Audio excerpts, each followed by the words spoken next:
AV1 స్పే news. ప్రభుత్వ బడుల్లో మెరుగైన బోధన. జెడ్పీ చైర్పర్సన్ పట్నం సునీత మహేందర్ రెడ్డి. కేరెల్లి జెడ్పీ ఉన్నత పాఠశాలలో విద్యార్థులకు పాఠ్య పుస్తకాలు, యూనిఫామ్స్ అందజేత. ప్రభుత్వ ఆసుపత్రిలో పనిచేస్తున్న కాంట్రాక్టు కార్మికులను వేధిస్తున్న కాంట్రాక్టర్ పైన చర్యలు తీసుకోవాలని, కార్మికులకు పెరిగిన వేతనం అమలు చేయాలని, కాంట్రాక్టు వ్యవస్థ పూర్తిగా రద్దు చేయాలని సిఐటియు ఆధ్వర్యంలో స్థానిక కేవలం కిషన్ భవన్లో సమావేశం నిర్వహించడం జరిగింది.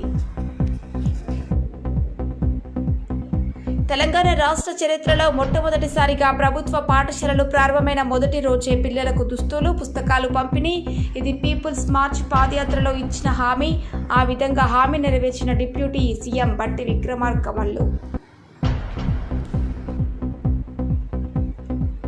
కామారెడ్డి కలెక్టర్ ఆఫీస్ ముందు ఆశా వర్కర్లు ధర్నా చేశారు. ఈ ధర్నాను ఉద్దేశించి కె చంద్రశేఖర్ జిల్లా కన్వీనర్ మాట్లాడుతూ ఆశా వర్కర్లకు నష్టం కలిగించే ఎగ్జామ్ పెట్టే నిర్ణయాన్ని రాష్ట్ర ప్రభుత్వం తక్షణమే ఉపసంహరించుకోవాలని, గత ప్రభుత్వం సమ్మె సందర్భంగా ప్రస్తుతం ప్రభుత్వం ఇచ్చిన హామీలో సమస్యలు వెంటనే పరిష్కరించాలని, తెలంగాణ రాష్ట్రంలో ఆశా వర్కర్లు గిరిజన ప్రాంతంలో గత 33 సంవత్సరాలు, మైదాన ప్రాంతంలో గత 19 సంవత్సరాల నుండి పనిచేస్తున్నారు. అమలు చేయాలని చెప్పేసి ఈరోజు కలెక్టర్ కార్యాలయం ముందు సిఐటి జిల్లా కమిటీ ఆధ్వర్యంలో ఆశా వర్కర్స్ యూనియన్ కమిటీ ఆధ్వర్యంలో ధర్నా నిర్వహించడం జరిగింది. ఈ ధర్నాను విజయవంతం చేసిన కామారెడ్డి జిల్లా ఆశా వర్కర్లందరికీ ధన్యవాదాలు.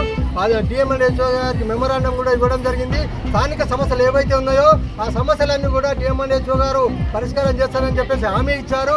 ఆ హామీని నిలబెట్టుకోవాలని చెప్పేసి ప్రభుత్వం కూడా ప్రతి నెల 2వ తేదీన వేతనాలు ఇవ్వాలని చెప్పేసి మేము డిమాండ్ చేస్తా ఉన్నాం. ఇవ్వకపోతే భవిష్యత్తులో 3వ తేదీ నుంచి మేము డ్యూటీలు బంద్ చేసే అవకాశం కూడా ఉంటుంది కాబట్టి దాన్ని దృష్టిలో పెట్టి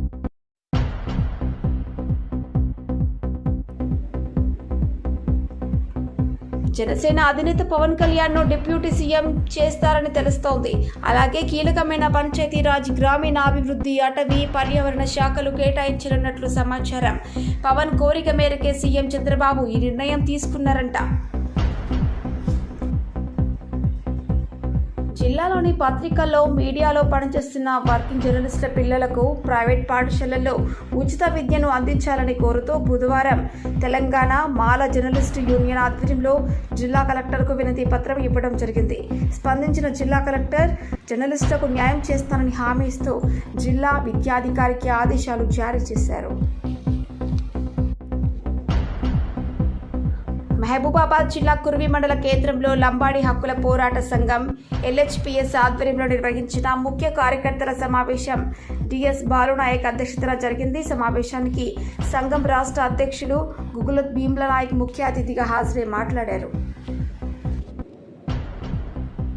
ఆశలకు పరీక్ష విధానాన్ని రద్దు చేయాలని, వారికి ఫిక్స్డ్ వేతనం 18,000 ఇవ్వాలని, ఆశలను వేధిస్తున్న అధికారులపై చర్యలు తీసుకోవాలని, పెండింగ్లో ఉన్న వేతనాలు ఇవ్వాలని సిఐటియు ఆధ్వర్యంలో స్థానిక కేవల్ కిషన్ భవన్ నుండి ర్యాలీగా బయలుదేరి కలెక్టర్ కార్యాలయం ముందు ధర్నా నిర్వహించి అనంతరం ఆర్టీఓకి వినతి పత్రం ఇవ్వడం జరిగింది. నసరులాబాద్ మండలంలోని సంగం గ్రామంలో బడిబాట కార్యక్రమంలో భాగంగా పాఠశాల పునఃప్రారంభమైన మొదటి రోజు ఎంపీపీ పాల్యా విఠల్ ఆధ్వర్యంలో విద్యార్థులకు ఉచితంగా పాఠ్య పుస్తకాలు పంపిణీ చేశారు. కామారెడ్డి జిల్లా నసరులాబాద్ మండలంలోని మైలారం గ్రామంలో జూన్ 14వ తేదీన శుక్రవారం రోజు గ్రూప్ ఆఫ్ హెల్పింగ్ ఫ్రెండ్స్ ఆధ్వర్యంలో మరియు మెడికవర్ హాస్పిటల్ వారి సహకారంతో సంయుక్తంగా ఉచిత హెల్త్ క్యాంపు నిర్వహిస్తున్నట్లు ఒక ప్రకటనలో తెలిపారు. నసరులాబాద్ మండలంలోని సంగం గ్రామంలో ప్రజలకు విష జ్వరాలు సంక్రమించిన నేపథ్యంలో గత 2 రోజులుగా మండల వైద్య అధికారి ఆధ్వర్యంలో కొనసాగుతున్న ఉచిత వైద్య శిబిరంలో భాగంగా గురువారం రోజు గ్రామ ప్రజలకు వైద్య పరీక్షలు నిర్వహించి మందులను పంపిణీ చేశారు. అంతేకాకుండా గ్రామంలోని వీధులన్నీ తిరుగుతూ మురికి కాల్వల్లో, వీధుల వెంట నిలిచి ఉన్న రోడ్లపైన థిమోఫాస్ ద్రవాన్ని పిచికారీ చేయించారు.